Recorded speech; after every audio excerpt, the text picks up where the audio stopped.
Coming up, our G.I. Joe week in review and recap, plus news, so stick around.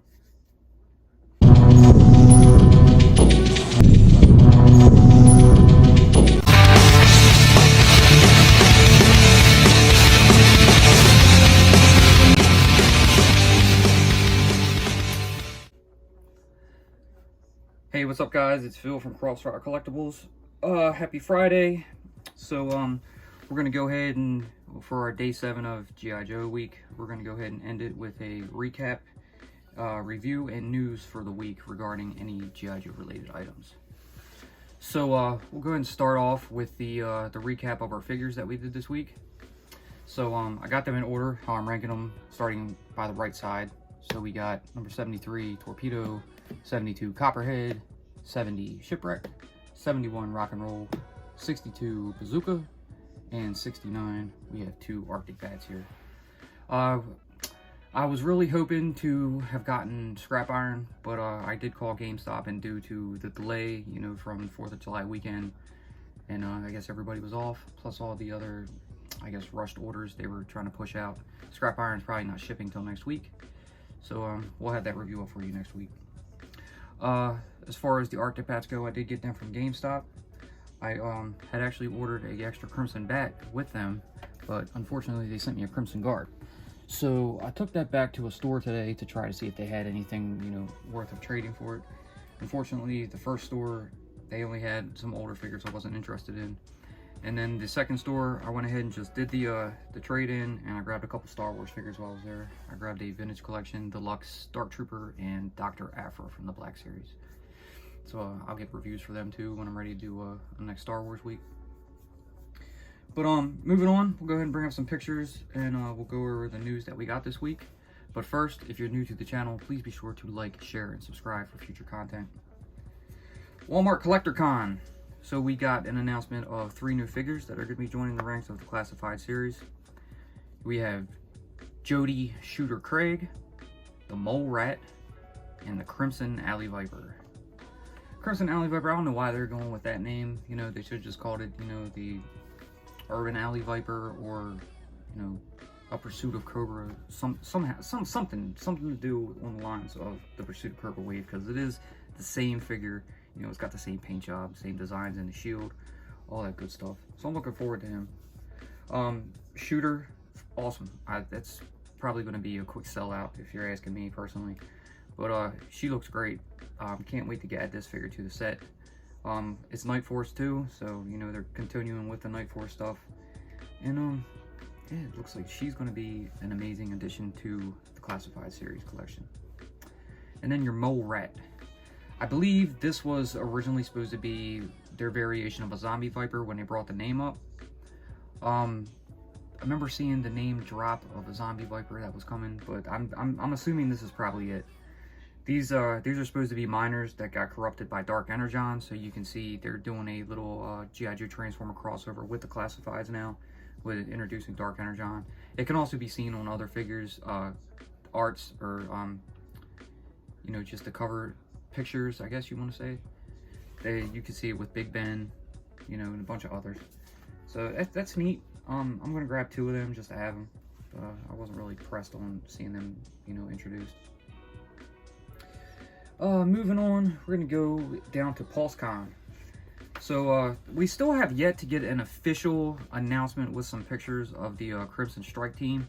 However, they have been like previewed from the San Diego Comic-Con Chuckles. So here's Chuckles right here. You can see a little screen here where it looks like he's got some CCTV on with the Crimson Twins and Baroness, you know, all wearing red outfits. So there's your Crimson Strike team. That's like, they keep pushing little Easter eggs out to where you're going to see that they're coming out, and here it is. Chuckles comes with a bunch of accessories.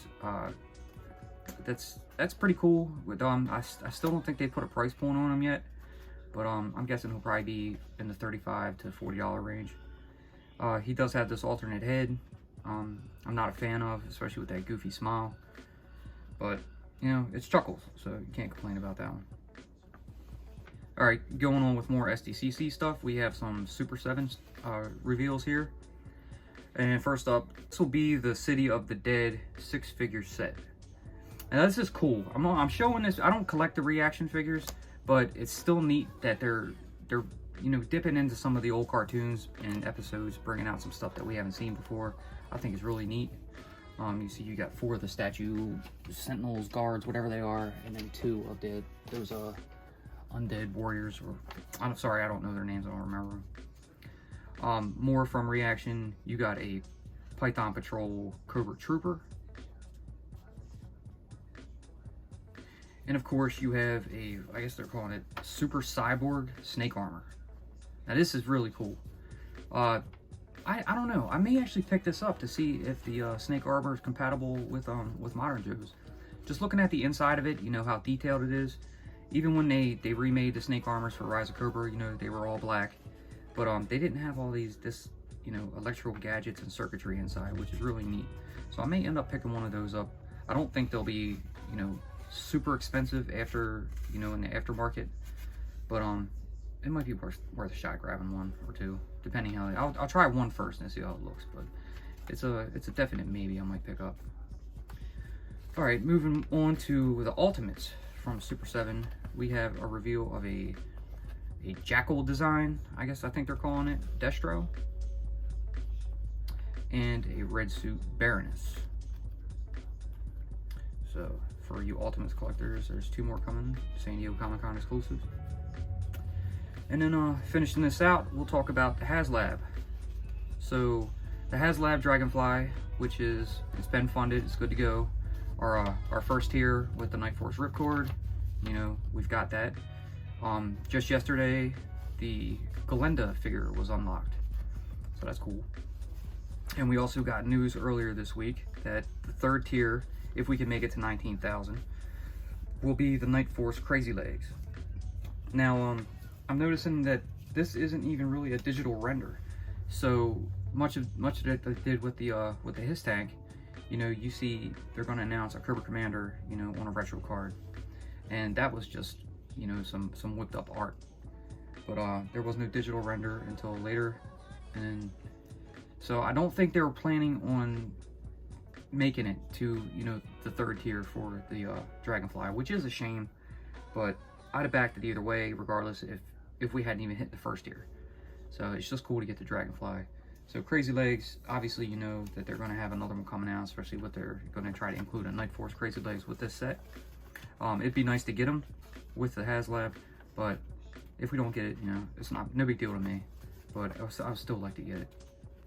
So yeah, that's pretty much it. I figured we'd go ahead and do a recap since we didn't get our scrap iron, so we'll go ahead and finish a full week, 7 straight days of G.I. Joe.